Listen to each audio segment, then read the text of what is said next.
Good evening, everyone, and welcome to tonight's VPE support session. I'm your host, Ray Laxon, and I'll be teaching you all about how to organize a club contest. So, as a review, during the 3LI training, I talked about the various responsibilities of a VPE, and that's essentially all these 7. And due to the time restraints we had, we only managed to tackle the first couple ones and in not too much detail. And I did mention that the purpose of these support sessions is to tackle all of these responsibilities in more detail, and so that we can go in depth with them, go deep, and then you get better appreciation and get a better understanding of how to accomplish these responsibilities with excellence. And tonight we're going to be focusing on number 5, which is planning a speech contest. Everything about that. To begin with, in Toastmasters, there are 4 contests every year, and they are taken in pairs. The first pair is the humorous speech and table topics. And then the second pair is international speech and evaluations. The first 2 speech contests happen in the period of August to November, and the second pair happen in the range of February to April. Now, I make it a range because essentially we have to have a club contest, and then we have to have an area contest, and then a division contest. So what you are most interested in right now is the club contest, and the importance of knowing the schedule is that you have to finish your club contest before the area contest, and that's because the winners of the club contest go to the area contest. Given the timetable, most division contests are scheduled in November, and then the area contests are typically in October. So that leaves August to September, which is where you can schedule your club humorous speech and table topics contests. Similarly, for the international speech and evaluations, April is typically when the division contests are scheduled. March is where the area contests are scheduled. And so that leaves pretty much February or even early March. So if the area contest is late March, then you can go as far as early March to have your club contest. It's best to coordinate with your area directors and find out when they are holding their contests, and then you would have a reference point of when to schedule your own club contests. Also, the purpose of each contest is different. In the humorous speech, each contestant will be giving a speech which is 5 to 7 minutes in length, and with the objective of trying to be funny, of making the audience laugh. Table topics is what we're all familiar with in our club. It's one question asked of all contestants, and each contestant will have 1 minute to 2 minutes to answer the question. With the international speech, a 5 to 7 minute speech on any topic at all. It's called the international speech competition because the winner of the division and the district, because the winner of the district, it's because the winners of the district contest will go on to compete internationally against other district winners. And that's why it's called the international speech competition. It's the most prestigious competition in Toastmasters. Finally, we have the evaluations contest, and that's where there is a test speaker, and that test speaker is then evaluated by the contestants, and then one by one each contestant will give an evaluation, their own evaluation of the test speaker, and then the judges will be judging the evaluators on their evaluation speeches. So those are the 4 different contests in Toastmasters. perhaps a very important question is, should you even hold a contest? And the answer to that is, you are encouraged to. So it's not a strict requirement that every club hold a contest, but you are nevertheless encouraged to. And that's because holding a club contest is a way of bringing the club together. It is a special event. It is a momentous event. Your club members will be, those who've chosen to become contestants will be performing at their highest level. They'll be challenging themselves to really be the best in this competition. And so you can expect a higher than normal quality of speeches during the competition. For the contestants themselves, it's a way of personal growth. It's a way to really up their game, because nothing helps you up your game and become a better speaker than being forced to in a competition. It really just brings out the best in people. Finally, it's just a way for us to learn, for everyone to learn and be inspired. When you see the best speakers in your club speaking and you see how they are performing, it is hope that seeing others in your club doing well will encourage you and other members in the club to do well as well. Now, in the case wherein, due to logistical reasons, it is not possible to hold a contest, then the club can simply nominate a representative to the area finals. So you just choose one person to go to the humorous, and another, and maybe the same person even, and go to the table topics. That is the alternative if you don't have a contest. But nevertheless, it is encouraged that you do hold a contest, because there are just so many benefits. And I'm going to be sharing with you various strategies you can use in order to overcome the usual obstacles when holding a contest. Now, to help you with your contest, we offer the following core resources. The first is the contest rulebook. The contest rulebook is the ultimate source of truth. It contains everything that you need to run a contest. The rulebook itself is quite thick. It's around 28 pages. So there's a lot of text in it. So it's not something that we can cover in this 1-hour presentation. So what I'm going to be doing instead is highlighting bits of the rulebook, but for more details and to really get into the nitty-gritty of it, the rulebook is itself the source of truth. So I would consult it if there are any questions and things which you need guidance on. Everything is in the rulebook. The second is the District 17 website. We have a section in the website which is full of documents and materials which are needed to run a contest. I'll show you that in a little bit, but that is actually one of the best resources that we have. Every single thing that you need, from schedules, from scripts to read, the judging sheets, everything is in there. Don't need to reinvent the wheel, just use what's in there. Your third contest resource are your area directors.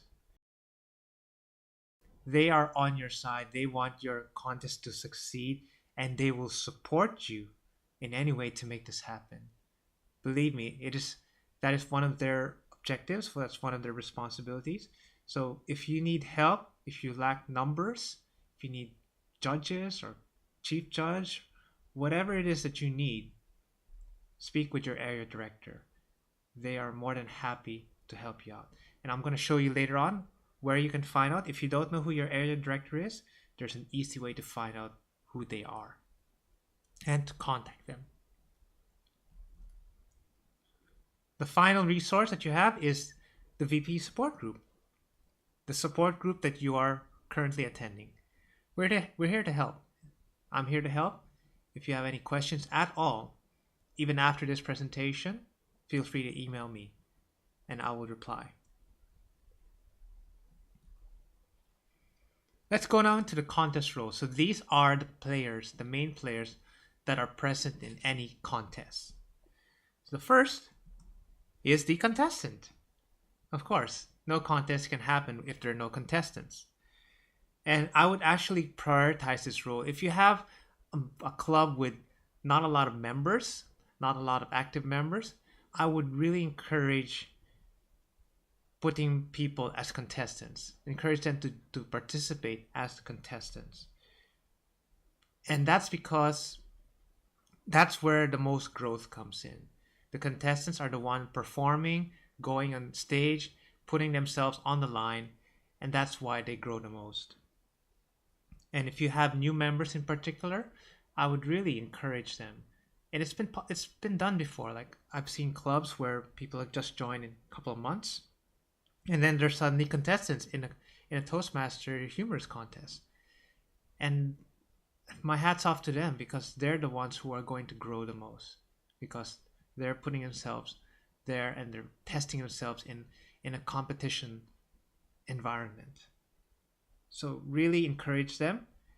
All the other roles that I'm going to talk about can be easily filled by other Toastmaster members, other club members, or even outside your own club. You can ask your area director to help you fill in those roles. But the contestants have to come from your club. So I would prioritize first looking for contestants. Have at least 3. I think 3 is a great number, although if you have 2, you can still get away with it.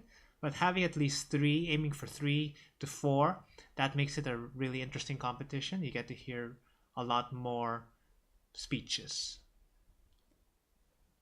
So aim for that, 3 to 4. The only requirement for contestants is that they're member in good standing. That just means that they've paid, and so they are a bona fide member. No other restrictions except for the international speech. The international speech competition requires minimum of level 2 if they are on pathways, and in the traditional program, that's 6 speeches in the Competent Communicator Manual. Other than that, if you're a club member in good standing, you can join. The next player involved is called the contest chair. And they are basically the Toastmaster of the contest. They're the ones who are the masters of ceremonies. They read out the rules. They say what's going to happen next. They call out the contestants. They introduce the contestants' names, the speech titles of the contestants. And they get the contest flowing along. So that's why I refer to them as the Toastmasters of the contest. They read a prepared speech. So unlike the Toastmaster role of a normal meeting, where it could be, it's not scripted. This one is scripted. They literally just read a piece of paper. Because we've standardized already the procedures and the words and the messages to say in a contest, and that's literally in the script. They just have to literally read it, nothing more. And they are finally responsible for entertaining the audience during the tallying. So what happens after all the contestants have given their speeches? There's a time where the tally counters, I'll talk about them a little later, but the scores from the judges are tabulated to determine the winner, and that process could take some time. So during that period, it's the contest chair's responsibility to entertain the audience, to make sure that something is happening. The worst thing that you can do is to just ask the audience to wait and for 5 to 10 minutes and nothing's happening. People get bored. They're gonna doze off, they're zone off, look at their phones. They won't be engaged anymore in the actual contest event. So it's really important that the contest chair provides a means for the audience to still connect and be present in the contest. And that's by entertaining them. So by entertaining them, I'm not suggesting that the contest chair sing the song and dance number. But what they can do is they can call all the contestants in front and then interview them, ask them some questions to fill up the time. So that's some of the suggestions that they can do while the winner is being determined. The next important role is the chief judge. This is typically an experienced Toastmaster and someone who knows all about contests and how they're run. They are responsible for briefing the counters, the judges, and the timers on their duties. So typically they come at least 30 minutes before the contest start time. And it's because they have to brief the other roles on what needs to be done and how to do it properly. As you'll find out later when you look at the materials, the running of a contest is quite formal, it's quite strict. There's a lot of protocols that must be adhered to, and there's a lot of rules. And that's to ensure that the contest is conducted in a fair, just, orderly, and partial manner. And so there can therefore be no question on the results, on the winners. So it's really important that all the rules and protocols are followed, and that's one of the responsibilities of the chief judge. Chief judge distributes materials as well. There's a lot of paperwork done. And interestingly enough, the chief judge does not judge contestants. He or she is not responsible or doesn't have a say in determining a winner. The chief judge is only responsible for ensuring that the contest is run in an orderly fashion, particularly when it comes to judges, the tallying, the determining of the winners. All right, some of the other roles in a contest. We have the judges. These are the actual Toastmasters who are responsible for determining a winner. So it would be a good idea to have at least 5. Actually, be around 5 would be a good number. And I know that can be a challenge, especially if you don't have a lot of members in your club. But this, again, is where your area director can help you. Your area director can help find other judges from other Toastmaster clubs in the area.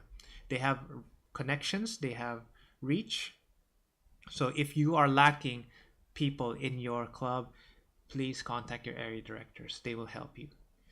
So having 5 judges is important because remember that the one judge alone is not enough, because every time that there's a judging happens, it's based on that person's personal judgment, and we can't have a winner based on just one person's judgment. It has to be from among a few more judges, and we found that 5 is a typically good number.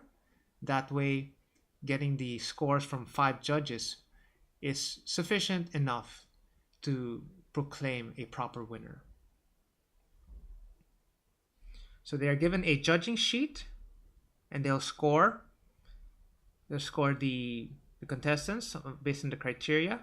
And then at the bottom of the judging sheet, there's a voting ballot, and they determine the first, second, and third place winners. So if there's more than 3 contestants, the other 2 will not. The remaining contestants will not be written. Their names will not be written in the ballot. So it's only the top 3. Another judge is called a tie-breaking judge, and this is a secret judge only known by the chief judge. So the chief judge will actually nominate the tie-breaking judge, and no one is supposed to know who the tie-breaking judge is. The tie-breaking judge is only needed if, after the 5 judges' scores have been tallied, the net result is a tie.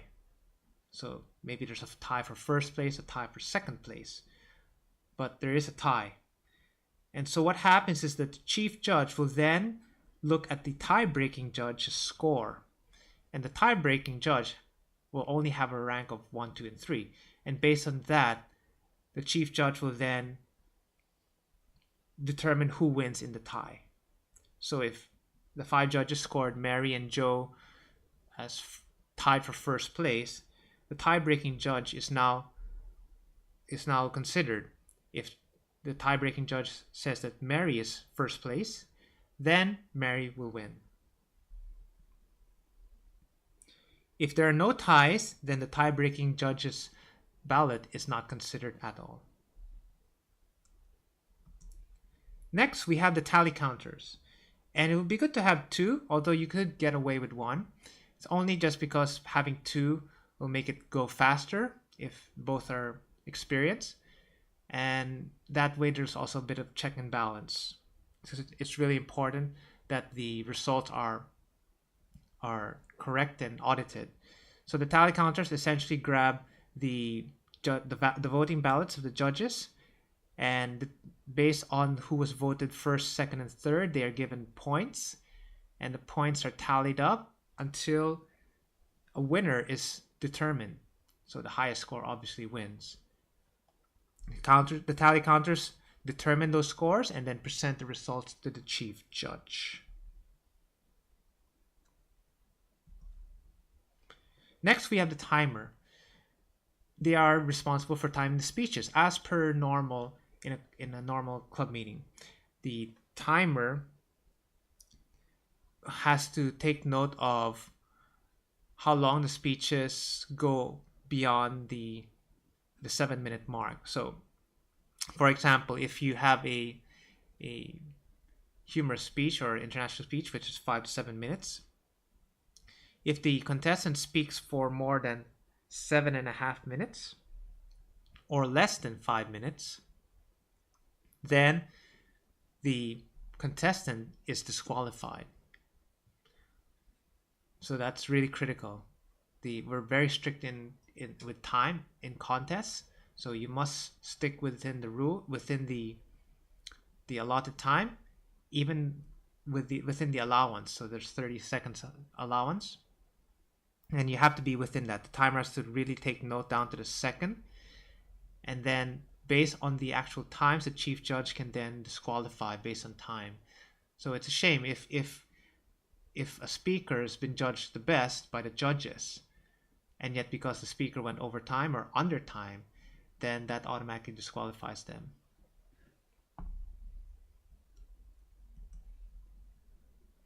We finally recommend 2, only because, again, the check and balance and making sure that the timings are recorded properly, because it is really critical. And then we have the Sergeant at Arms.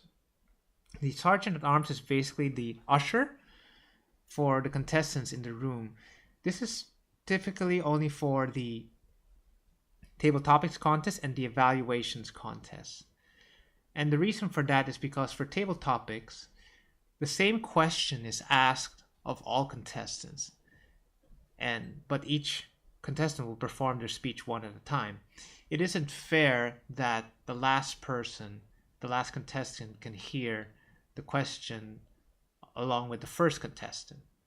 So what happens is that all contestants except the first one are escorted out of the room by the Sergeant at Arms. And when it's their turn to give their speech, the Sergeant at Arms calls them from outside and ushers them inside the room. So that's the role of the Sergeant at Arms. The same goes for the evaluations speech contest. While each contestant evaluates the same speech, they are not allowed to hear the speech of the one before them, because it could give the last evaluator a unfair advantage. So in order to prevent that, again, each evaluation speech contestant is ushered out of the room and only brought inside when it's their turn to give their speech. So these are all the contest roles in a contest. For some clubs, they might opt to have someone to give an inspiration speech. I've seen that happen, but these are not mandatory. And there's some also clubs who've assigned a separate Toastmaster for the entire meeting. So this Toastmaster is separate from the contest chairman, and Toastmaster is the one who basically manages the schedule before the humorous contest, in between the two contests, and after the table topics contest. So some clubs, they do it that way. The inspiration and Toastmaster role are optional. You can actually just get away with having a contest chair to be the one to manage the program So you have a contest chair for the humorous contest and then a contest chair for the table topics contest. The contest chair can be the same for both contests, or they could be different. Typically, the judges, the tie-breaking judge, tally counters, timers, sergeant at arms, chief judge, they are the same for both contests. It makes it easier. All right, now we're going to be going through some of the materials of some of the resources for having a club contest. So this is the Toastmaster District 17 website. It's toastmastersd17.org. And the resources that you're looking for club contest is found in resources, and then go to club officer resources. Down here, you have the help for contests. And before I get into there, I just want to point out as well that there are resources to help every club officer here. So there's an article here for helping presidents and one for VPEs. So I would recommend looking at this resource as well for information that will help you do your VPE role properly. For now, we're going to be looking at the help for contests.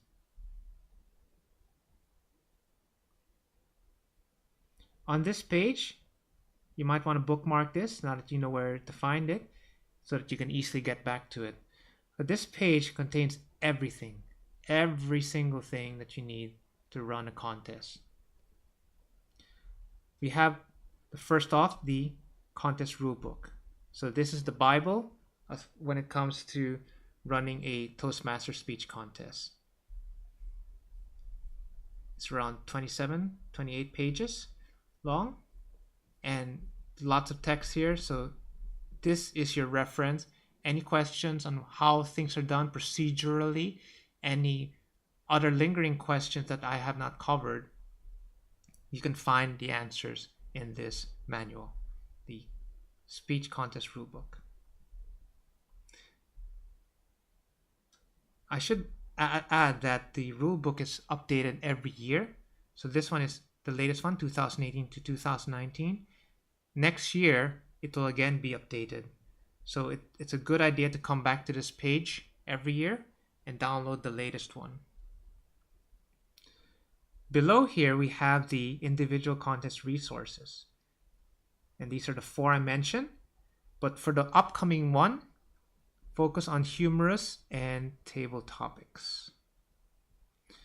You are interested in the script for the club. So remember a while ago, I mentioned that the contest chair will be reading a script. They don't have to make up their own. They don't have to make a extemporaneous spiel. Read from the script. So I'm just going to click on this. And here it is. Everything is done here.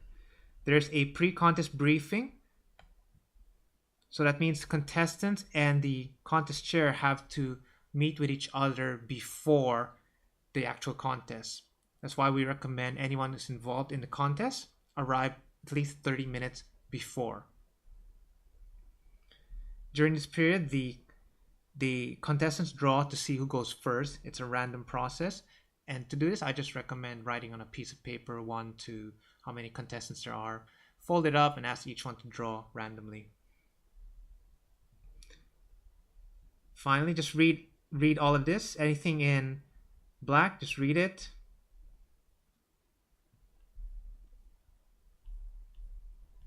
And I would recommend also writing down the speaker and the titles here. Do all of this prep work. The contest chair has to do all this prep work before, so that come contest, they literally just read. That makes everything just flow smoothly. Okay, so these are the instructions, the script. Just read everything as is. The table topics is similar. The only difference between the two is in the table topics script, there's a portion where the contest chair has to write down the questions. So here's your topic. So this is where the contest chair chooses the table topic question and asks it. The question is going to be the same for all contestants.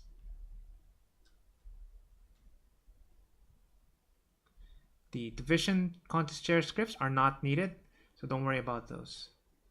The evaluation notes sheet, that's only for the evaluations contest. So you download it when you're holding your evaluations contest, which will be in the February to March next year. The next document here is called the contest checklist. Now this is really good. It has everything that you need to make sure that you've covered all your bases for the contest. So here you specify the date, who are your judges, your contestants, you have a venue, and so forth. And really, this is quite a comprehensive checklist and pretty straightforward. Just make sure that you've done all of these tasks and you should be doing well for your contest. You should be well prepared.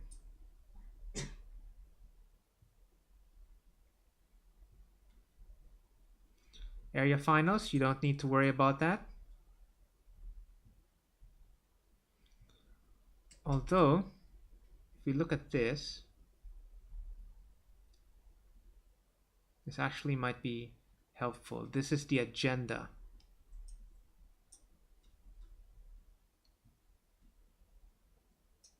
This is a sample agenda which you can copy. In all the contests I've seen in District 17, this is the typical format for the agenda. So rather than using your usual club agenda template for contests, use this specific template over here. So the first page, 2-column format, and it lists who the contestants are, gives spaces for that, and then their times.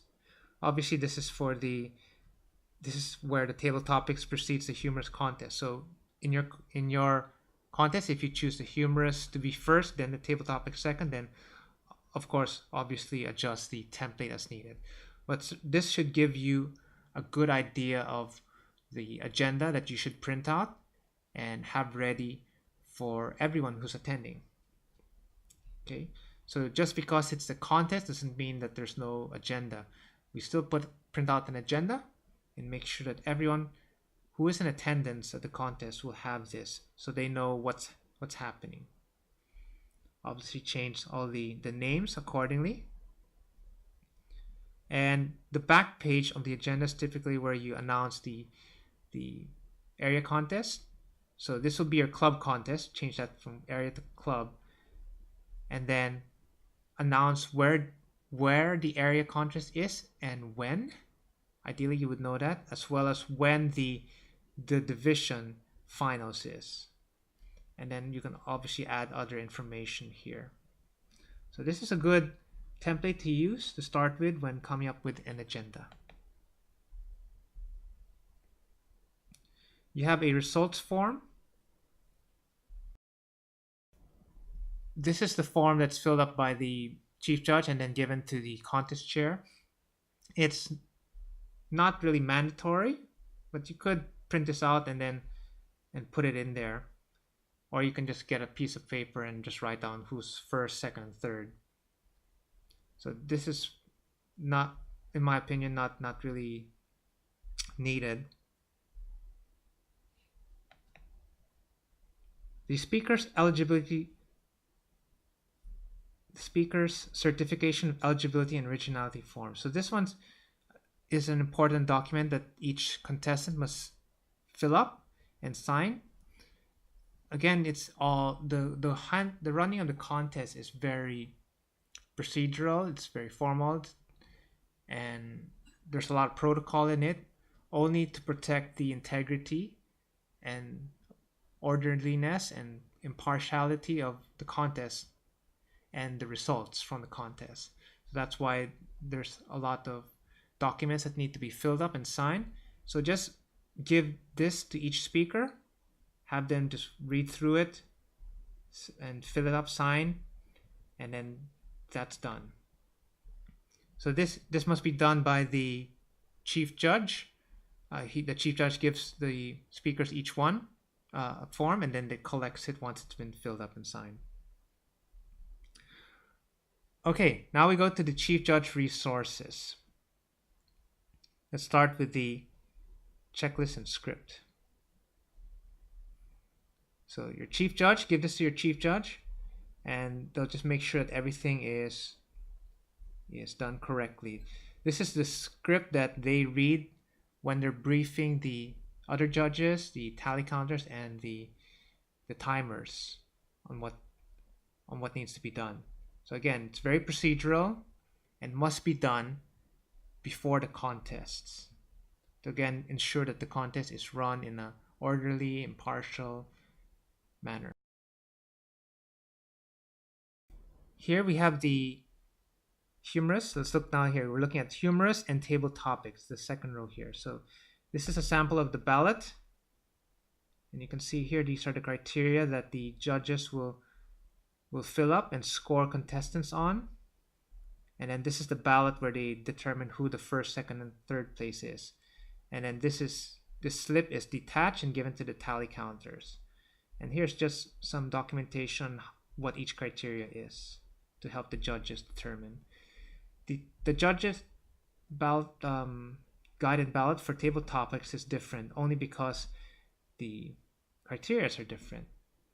In humorous, we're judging the certain criteria, is particularly laughter. And in table topics, it's different. It's not necessary to be funny. So the criteria are different. There's more focus on the speech development and then the effectiveness of the speech. But it's the same. Everything is the same in sense of the scoring, the ballots, and at the back of the form are the descriptions of the criteria. And here's the tie-breaking ballot, which looks very similar. It's just a different label here so that it's clear that this is a tiebreaker. It's not meant to be included in the tally, in the scoring. It's only being used to break the tie in case there is a tie.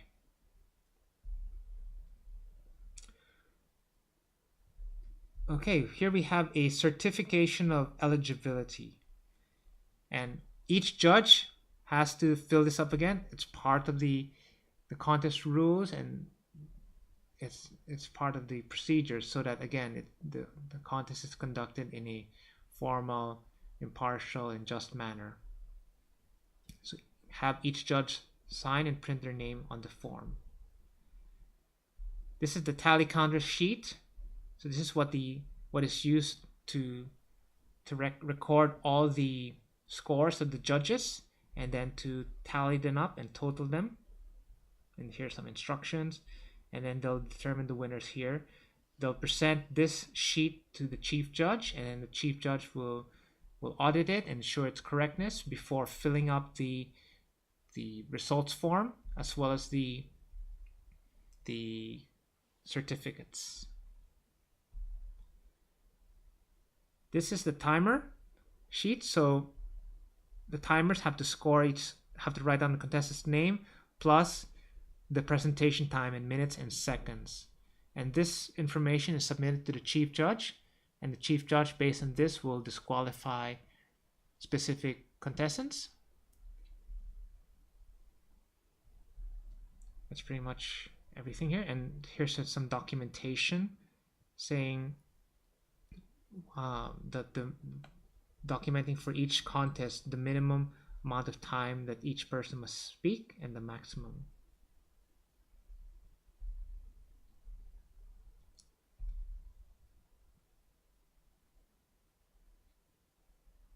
And here's the official result of the contest. So this is filled up by the contest chair or the chief judge, and this is sent to the area director. So this is the form that is sent to the area director to confirm that these are the winners for your club for the specific contest. So it's up to the chief judge or the contest chair. Just choose whichever. You can just agree who will do it. But there will be two forms. One will be for the humorous and then one for the table topics. Two forms that you will fill up and submit to the area director. And finally, you have here the contest certificates. So each one will have a participation certificate. And because it's filled up, well, this one you could prepare ahead of time. You can type in their name here. This is the speech, the actual contest itself, and then the date, and the presenter is typically the contest chair. The contest chair can sign that, or it's potentially also the area director. So if you have an area director helping you out, then the area director can put their name here as well. Then here, first, second, and third place. So I'll just open up the first place certificate. And unless you have a printer, a portable printer with you, this will just be handwritten, presented to the winner. This is the speech contest. It's the date, and again, either the signature of the contest chair or the area director. So make sure that you print out your certificates, and if possible, use a thicker paper so it feels like a certificate, not just an ordinary A4 paper. And that's it. Lots of resources, but as you can probably tell, that this is really complete. This is everything that you really need to hold a contest.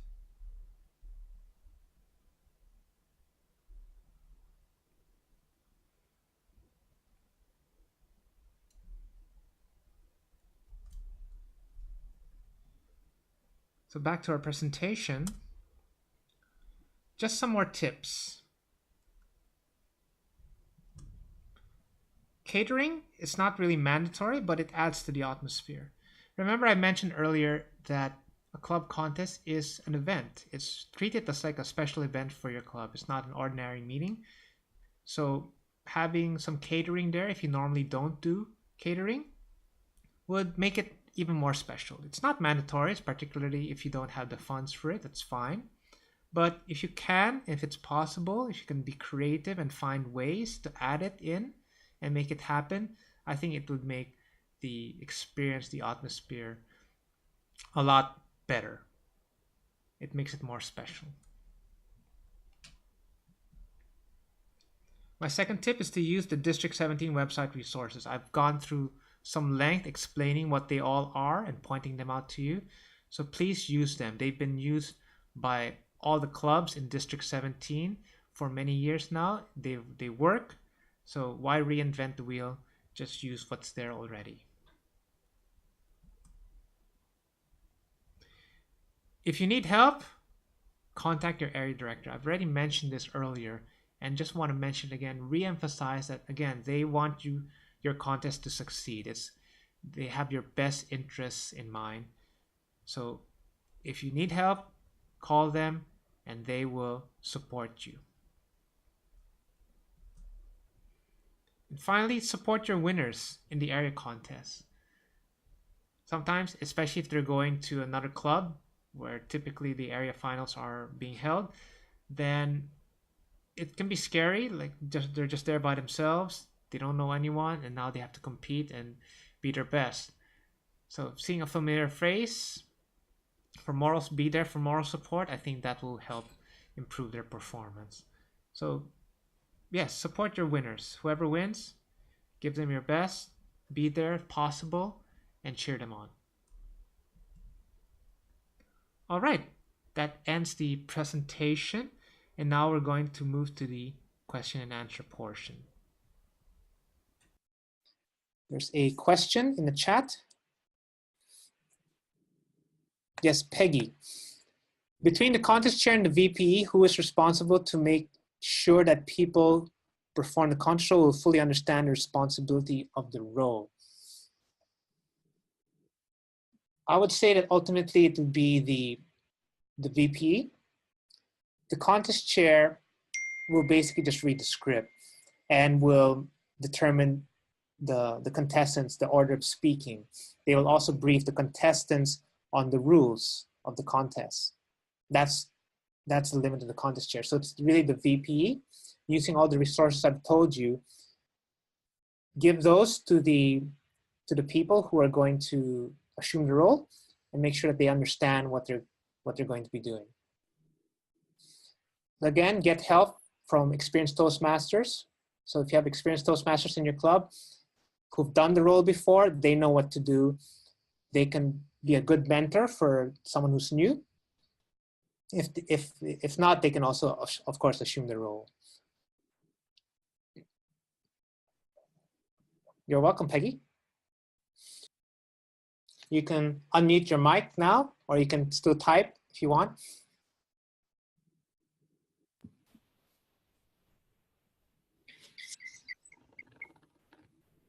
Emma, you have a question? I do. Yes, go on. Can I do anything before the contest with the chair to get them involved? Like, can they do some of this reading and reach out to the contestants? Sure. Just so they understand better? Sure, they can certainly do that. Well, do you mean that they'll brief the contestants on the rules before the contest day? Yeah. Typically, they don't. I mean, it's possible, but the briefing that happens before the contest day, because on the contest day itself, the contest chair must brief the contestants on the rules. And it's really probably like a 3 to 5 minute exercise, to be honest. And it's just, again, it's a very formal process. That's why they're laying down all the rules, which are pretty straightforward. They're pretty obvious. Like, you're going to tell them, for example, that you have 5 to 7 minutes. If you speak for more than 7.5 minutes, you'll be disqualified. So it's telling them right there and then that these are the rules. So I wouldn't really say it's mandatory, really, or even bother with telling the club contest chair to speak with each of the contestants before the day. It's fine to do it on the day itself. There really is allocated time. So that's why, for example, if we normally start a meeting at 2:30, for example, in the afternoon, the contest chair and the contestants must be in the venue 30 minutes before. Okay, they have to be at 30 minutes before so that there's time to do all of these pre-work of all these protocols. Because you want to start on time at 2:30. 2:30, the contest starts. So that's why all the prep work has to be done. The chief judge briefing has to be done before. We always recommend that anyone who's speaking, a contestant, or who's serving in a role during the contest, they have to be there 30 minutes before the contest starts. No worries. All right. Sorry. Yes, go on. Just a quick question. Yes. Contestants can decide to enter on the day itself, can't they? Because there's no rule that says that they have to let you know before the action. This is for a club contest. Yes. Have to let you know beforehand that they're going to compete. So I guess it's a good idea to have some spare participation certificates ready. Sure. I think that's fine, Shane. Yeah, there's no rule against someone deciding to compete on the day itself, is there? Yeah. I think that there's no rule, but then I guess for practical purposes, I think it'll be nice for them, for your contestants to be considerate, because number one, they would have to be briefed, so they would need to also go 30 minutes before the contest start time and be briefed by the chief judge. Be briefed by the contest chair, and then they have to go through that. And also because you're right, because you have to give a participation certificate. So it would be, considerate of them to tell you ahead of time. Yeah. No, thanks for that, Ray. Okay. Who is the area director? Okay. Good question. I forgot to do that. If you go now back to the website and then you go to resources, district officer.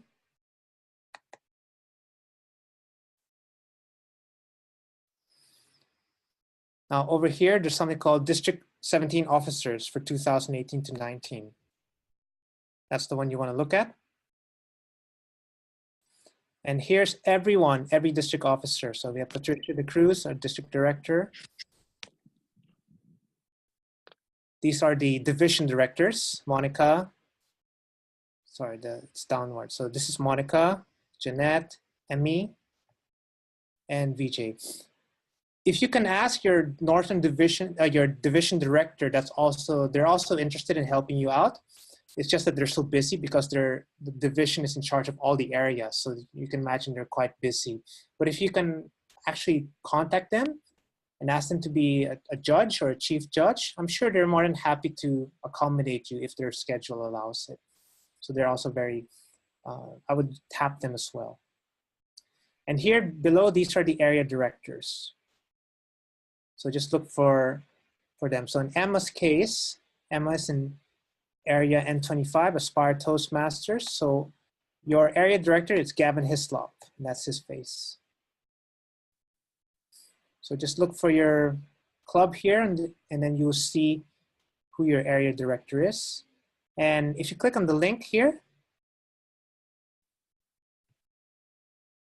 that's actually a link. It opens up your email. So you can basically email them from that page. So this is a link to email the area director. So this is a link for David Gibbs. This is Kerry Warner's. So that's a great way for you to contact them and say, hey, we're having a club contest on this date. Can you come and be our chief judge? So Peggy's saying from between the contest chair and VPE, oh, sorry, who's this? Oh, sorry, it's Emma's. So Emma's saying, so area director is chief judge, but the division can just be audience. The division director, if you're inviting a division director to your club contest, I suggest you give them a role because, like I said, they're very busy. They have so much responsibilities. So if they do agree to come to your club contest, give them a role. Give them the chief judge because they actually outrank the area director. So if you have both the area director and the division director coming, then make the division director your chief judge. The area director can then be one of the judges.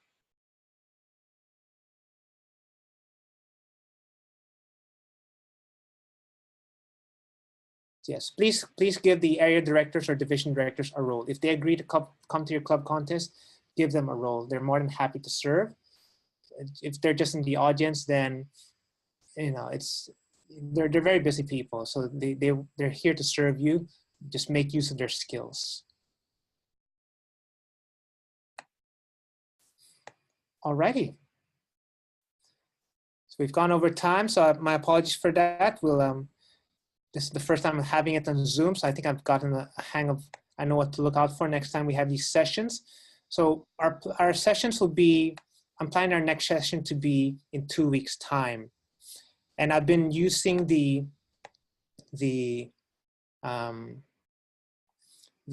survey sheets, the surveys that I've sent before.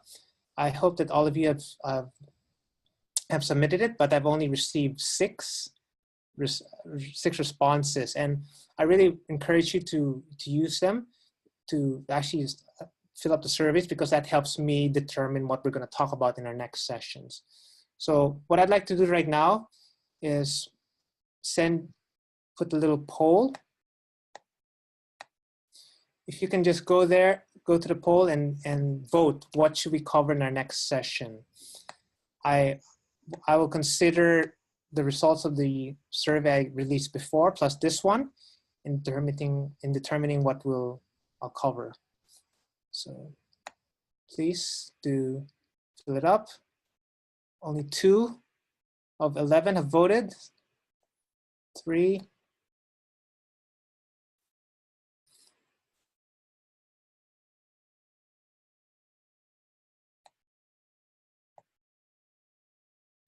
Four more people. 9. Couple of more, just waiting for a couple of more people, and then I'll close the voting.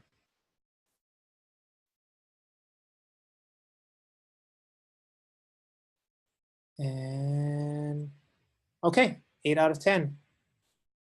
80%. I'm going to stop the poll.